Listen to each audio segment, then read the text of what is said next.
Happy Brew Wednesday, everybody. Right, before I forget, because I keep on forgetting, I'm just going to put it out there. Thank you very much to all my subscribers.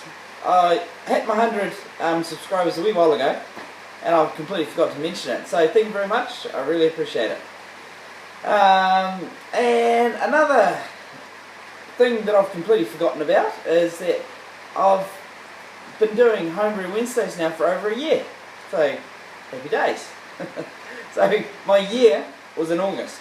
That's how long I forgot about it. I've been so obsessed with H.B.W challenge stuff that I've completely forgotten about these couple of things. So, anyway, that's that dealt with. On the H.B.W note, Paul Wicksteed, my beers are on their way to you. So, by the time this Homebrew Wednesday goes up, you should have them there, Paul. So, great. Thank you very much, Matt, for helping me organise that. I appreciate that. From Piston Broke Brewery. That was really nice of you. Thank you very much. Righty ho. So, I'm parched. So I'm going to have a beer. Now, this beer isn't really old enough to be opening up. It's only been in the bottle a week and a half. But the reason why I'm going to open it is this is the brew that I did on the Grainfather. And it is the brew that will be on keg in a kegerator at the retailer that I'll be doing the brew with the Grainfather in front of home brewers who are wanting to move into all grain. So I've got to see if it tastes alright.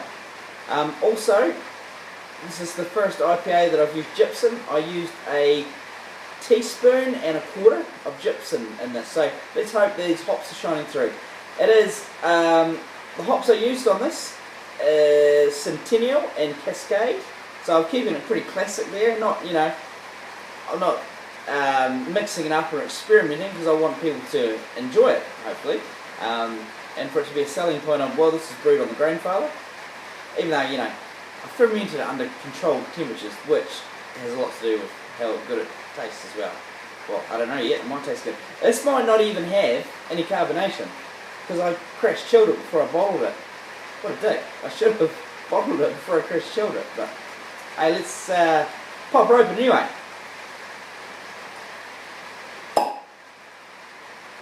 It's carbs. That's a relief. Shit, that was good pop, wasn't it? Oh, hoppy! That gypsum. Now, all my pale ales, IPAs that I've done, I've always been a bit pissed off with them because I felt the hops haven't really shone through. Just straight off the nose there, I can tell these hops. Yeah, baby. Right, let's get her into a glass.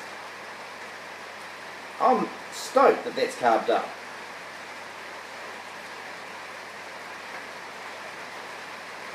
Can you hear that rain in the background? Sorry about that, guys. In the garage. Dismal day in Chicago. Well, oh, good looking beer. Look at that. Bit of chill haze there. See my finger there? I'm not worried about that. Let's get a nose on it and hoppy as. Slight even reminds me of Hubba Bubba. Slight, yeah, Hubba Bubba. Cheers, guys.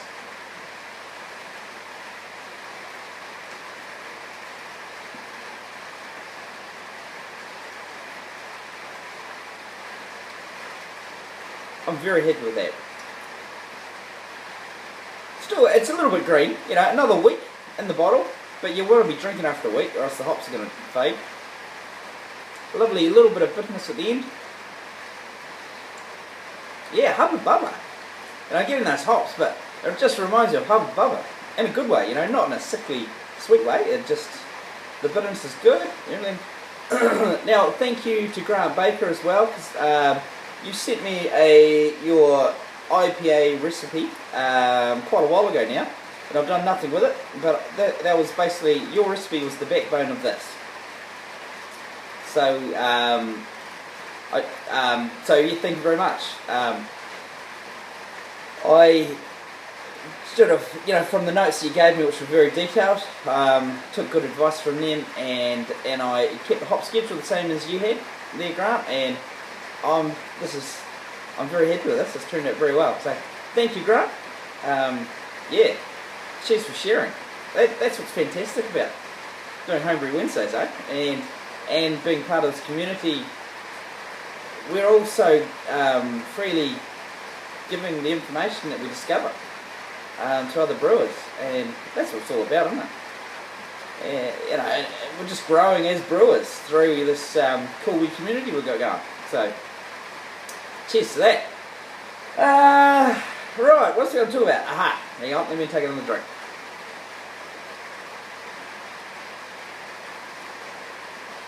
That's good. Alright.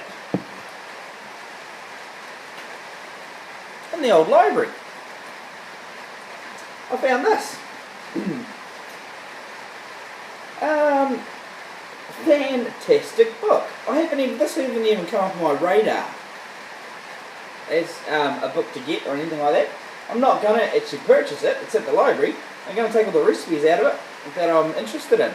This is a fantastic book. Really modern. It's all of American home craft breweries and some fantastic recipes. A lot of pale ale, a few stouts, and then a lot of just ales, like American ales. Lagunitas, Stone. There's so many breweries in here. A lot of breweries I haven't heard of. It's just gonna be fantastic. I can't wait. There's about 4 or 5 I really want to brew out of here. There's a something ale, which is a summer ale, from Lagunitas, which I think I'm quite keen on doing this one for my next brew. So, can you see that? Come closer. Camera, where are you? There you go. So yeah, I'm going to give that a go. It looks like a great beer, a great summer beer. So, yeah, touch wood, that'll be my next brew, hopefully. So yeah, if you see it in your library, get it out. Craft beer for the home brewer. And there's lots of tips from professional brewers in there, which is fantastic. So yeah, great book. Great book. Don't want this to be too long. I haven't got that much more to cover. What I have done is I've finally installed the tap in my kegerator beer fridge. It is now turned into a kegerator because I've got a tap coming out the front of it. So it was super easy to install. Why it took me so long? So I was worried about my length of shank on my tap. I thought it needed to be longer, but I thought, nah, bugger it. And I did it anyway, and I made the wee adjustments that I needed to make, but got it on there. Didn't need to change the shank. It only had a 35mm shank. All I did was just cut into the foam, the door of the fridge, enough to get a washer there and to get everything screwed on and tightened up.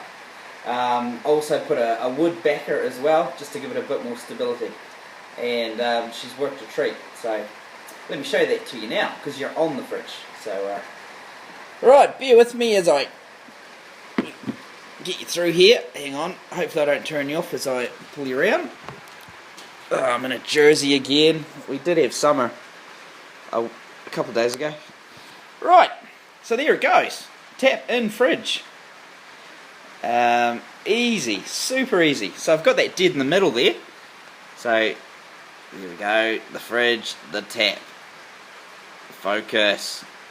Stupid iPad. There we go. A treat, really a treat. Now I'll show you on the inside. Now I do have to tidy the inside up, because she's looking like a pig's ear, but let me show you that to you anyway. So this is the back side of the tap. Yeah, see, I'm going to cut that away nice and... so that's the tail end of it. So as you can see, I've cut into here, and I've got some wood in there, as a backer to really, so it won't move when you pour a pint. And the hoses come out to the poppet. And that'll be ready with beautiful pills now on, shut that up, on Friday, which I am so looking forward to. So that is about me, guys. That's about me for my Homebrew Wednesday. Let me get you back here. So yeah, take care everyone, and we'll see you next time. Yeah, that's it. That's all I've got. Alright, catch you later, guys. Sorry people, that's not me done.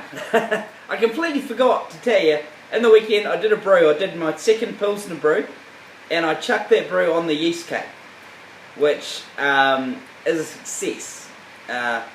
Fermentation started with that within under 12 hours, which with the Budvar yeast, that's fantastic, because the last time took a couple of days to start up.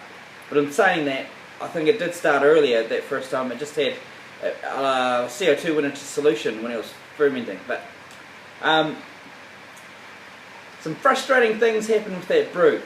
Though I brewed it with the Grainfather, and I brewed it to a 25 litre capacity, being that I knew I was going to get at least 2 litres of troop at the bottom. So it'll be going to a 23 litre keg, so I'm going to get close to 23 litres out of it. What happened there, brew day went pretty smoothly. It went pretty sweet, to be honest, except for when I hooked up the counterflow chiller. Hooked that up alright, got it running okay, then I had the mother of all bloody leaks out of this thing. First time I used it I had a leak, but it's nothing that a hose clamp couldn't fix. This time it was leaking, couldn't fix it. It was just, had stopping it and starting it and trying to fix it, and it was just bloody frustrating. Now, and all that saying, I only got the wort down to 22 degrees. I wanted it a lot lower than that, but that's all I could sort of get out of it. So I got it down there, chucked it in the fridge overnight to get it down, because I wasn't going to pitch the yeast that high. It was late as well because I was mucking around.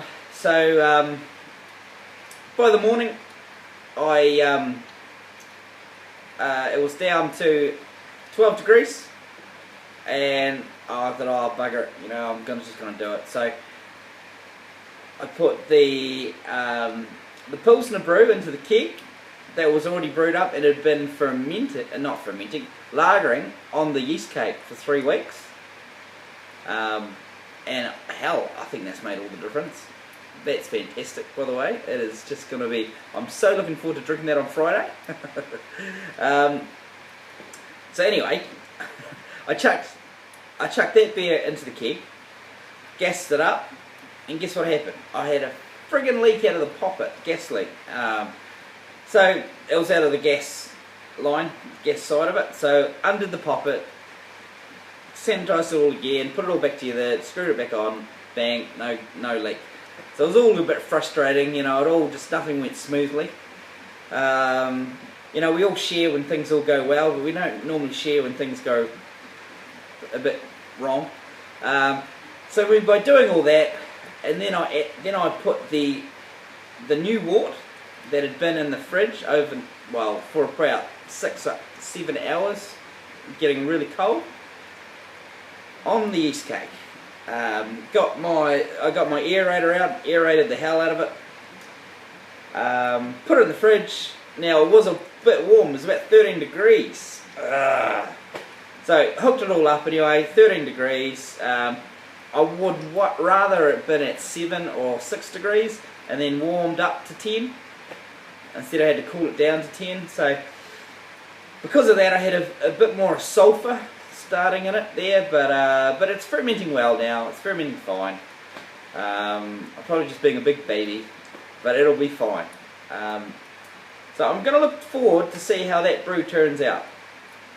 It was compared to the brew that I've got in the keg now. So that's going to be interesting, because I'm pretty sure I didn't underpitched this one because it was just on the old yeast cake, and it just kicked off nicely. So yeah, good to do a wee experiment and just to see what happens. So now, well and truly, this is me out. So I hope you got something from that rambling. And let me know if you've got a Grainfather and you've had issues with the counterflow chiller. I've used it twice now, and I've had issues with that counterflow chiller. So I did give it back to the retailer to say, look, I've had issues here, so he's looking into them and should sort that out before the brew that we're doing on it for the public on Sunday.